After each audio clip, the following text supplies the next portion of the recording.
Hello, this is Coach Lydia Knight, and we are ending eating disorders and freeing women from every cage. And freedom is no mirror shame. So I want you to just think, like last time you looked in the mirror, how did you feel? What was your emotion? What was the internal dialogue that was happening? How did you feel about yourself? And if you check in with that and it wasn't awesome, I want you to just enjoy the knowing that on the side of freedom, that shame is lifted, that negativity is lifted.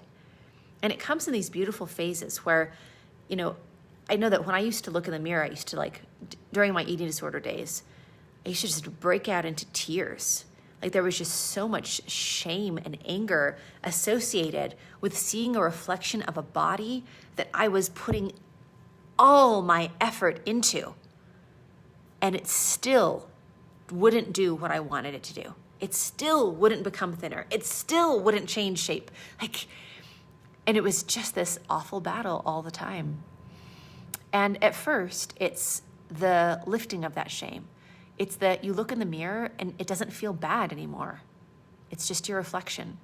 And then you look in the mirror after some more time practicing freedom, and there's a neutrality where it's just sort of like a non-issue. And then you can look into the mirror and be like, oh, that's me. And you don't see yourself in parts and pieces and judgment and comparison. And then you can look in the mirror and be like, oh, I'm so grateful for this body. I love this body. I love myself. Now, that's a wonderful place to be. And that doesn't happen overnight. But it can happen very quickly that the shame is lifted and we can look in the mirror and just have that knowing and that joy of, this is so much better. So for your next step to freedom, go to lifewithlydia.com.